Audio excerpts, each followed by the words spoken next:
Everyone, welcome back to my channel. आज की video में मैं आपको कुछ ऐसी टिप्स दूंगी जो आपको हेल्प करेंगी आपके इफेक्टिव नोट्स बनाने में। नोट्स बहुत इंपॉर्टेंट होते हैं हमारे लास्ट टाइम पे रिवाइज करने के लिए किसी भी चीज़ को, और बहुत प्रोडक्टिव रिवीजन होता है अगर हमने पूरे साल अच्छे से नोट्स अपने बनाए होते हैं। लेकिन बहुत सारे लोगों को प्रॉब्लम होती है और उन्हें नहीं समझ आता कि नोट्स बनाने कैसे हैं। आज की वीडियो में मैं आपको वही हेल्प करूंगी और आपको कुछ टिप्स दूंगी।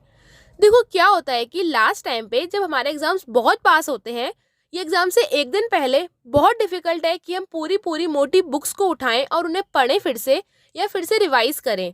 बहुत ज़्यादा प्रेशर आ जाता है हमारे ऊपर और इतना टाइम भी नहीं होता। उसी चीज़ को सॉल्व करने के लिए हम नोट्स बनाते हैं पूरे साल, या जब भी हम जिस भी चीज़ को पढ़ते हैं, जिससे कि हम कम स्पेस में और कम टाइम में हम उन चीज़ को रिवाइज कर सकें अच्छे से।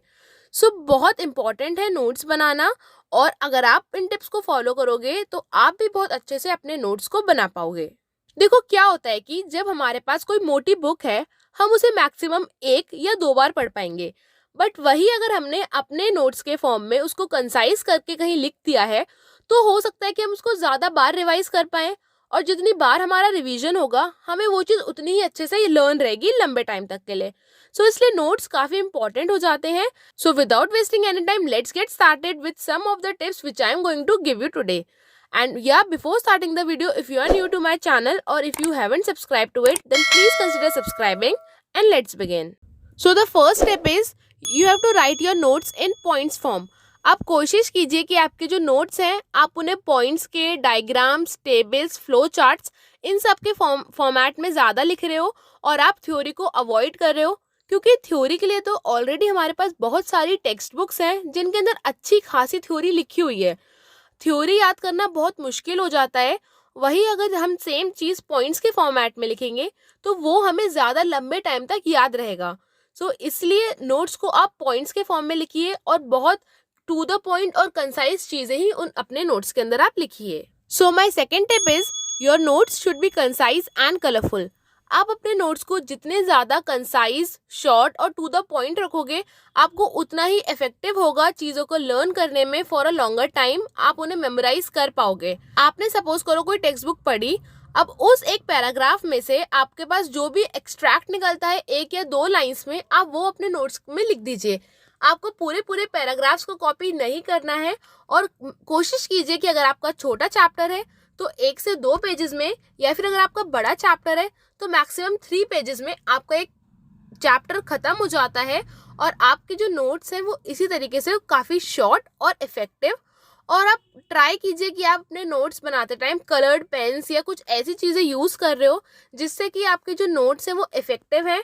तो जब भी अगर आप बोर भी हो रहे हो तो आप अगर एक बार नोट्स पढ़ लोगे तो आपका मन करे कि आप उन्हें पढ़ो बार बार। फॉर द नेक्स्ट स्टेप, अब आप बोलोगे हाँ ठीक है, हमें कलरफुल रखने हैं, हमें कंसाइज रखने हैं, हमें पॉइंट्स में लिखना है, हमें सब कुछ करना है, बट हमें नोट्स के अंदर लिखना क्या है? तो नोट्स के अंदर आपको वो चीज़ें लिखनी है, वो पॉइंट्स लिखने हैं जो आपकी टीचर बोलती है कि ये बहुत इंपॉर्टेंट है, ये तो एग्जाम्स में आएगा ही, या फिर वो चीज़ें जो आपको खुद से इम्पॉर्टेंट लगती हैं, जैसे कि कुछ फैक्ट्स हो गए, कुछ डेट्स हो गई, या कोई ऐसे ग्राफ्स वगैरह हैं जो आपको लगता है कि हाँ ये इम्पॉर्टेंट है, या फिर जो आपका टीचर बोल रहा है कि येस दीज आर इम्पॉर्टेंट, तो आपको वो सारी चीज़ें अपने नोट्स में इंक्लूड करनी ही करनी है। My next step is you have to include all those things in your notes which you think that you can forget. मतलब आपको वो सारी चीज़ें जो टीचर बोल रहा है वो तो लिखनी ही है, साथ में कुछ ऐसी चीज़ें होती हैं जो आपको लगता है कि हाँ ये इम्पॉर्टेंट है और आप इन्हें भूल सकते हो, तो वो चीज़ें भी आपको अपने नोट्स के अंदर स्पेशली कलर्ड पेन से या फिर अलग से हाईलाइट करके या किसी बॉक्स के अंदर वो डालना है। जैसे बहुत सारा डेटा ऐसा होता है या बहुत सारी न्यूमेरिक वैल्यूज़ ऐसी होती हैं जिन्हें अगर हम बार बार रिवाइज ना करें तो हम उन्हें भूल सकते हैं। उन्हें तो आपको स्पेशली अलग से हाईलाइट करके अपने नोट्स के अंदर डालना है, क्योंकि जब भी आप नोट्स खोलोगे तो आपका टेंशन खुद ब खुद वहाँ जाए और आपको वो चीज़ें याद हो जाएं और आप उन्हें कभी भी ना भूलो। My last step is that you have to include all your mistakes in your notes. आप जब भी कुछ चीज़ पढ़ रहे हो, या सपोज करो आप किसी कॉम्पिटिटिव एग्जाम के लिए प्रिपेयर कर रहे हो, तो बहुत सी बार हमसे बहुत सारे क्वेश्चंस हैं जो गलत होते हैं, या हमारी बहुत सारी मिस्टेक्स रहती हैं, और फिर हम एक बार वो मिस्टेक करते हैं और फिर हम सही आंसर देख के उसको भूल जाते हैं। नेक्स्ट टाइम भी हम वही सेम मिस्टेक्स को रिपीट करते हैं। इसीलिए आपको अपनी मिस्टेक्स को अलग से नोट्स में लिखना है और फिर उसका क्या करेक्ट सोल्यूशन है आपको साथ में वो भी लिखना है, जिससे कि जब भी आप अपना चैप्टर रिवाइज कर रहे हो तो आपको याद रहे कि हाँ, यहाँ पे मैंने ये मिस्टेक की थी और इसका सोल्यूशन ये था। इससे आप वो चीज़ कभी भी नहीं भूलोगे, क्योंकि देखो क्या होता है कि अगर हम ऐसे कुछ मिस्टेक्स अपनी अलग नोटबुक में लिख लेते हैं तो फिर हम नोट्स तो रिवाइज कर लेते हैं और वो नोटबुक हमारी कहीं और ही खो जाती है, हम उन्हें कभी भी मोस्टली रिवाइज नहीं करते हैं। तो नोट्स के साथ आपको अपनी मिस्टेक्स भी लिखनी है, तो आपको याद रहेगा कि हाँ, ये मिस्टेक मुझे आगे नहीं करना है। और ये बहुत बहुत इफेक्टिव टिप है, आप ट्रस्ट कीजिए और आप इसको एक बार ट्राई करके देखिएगा। आई कैन गारंटी कि ये आपके लिए बहुत ज़्यादा बेनिफिशियल होने वाली है among all the tips. So just try it once. So ये थी मेरी कुछ tips on how to make effective notes.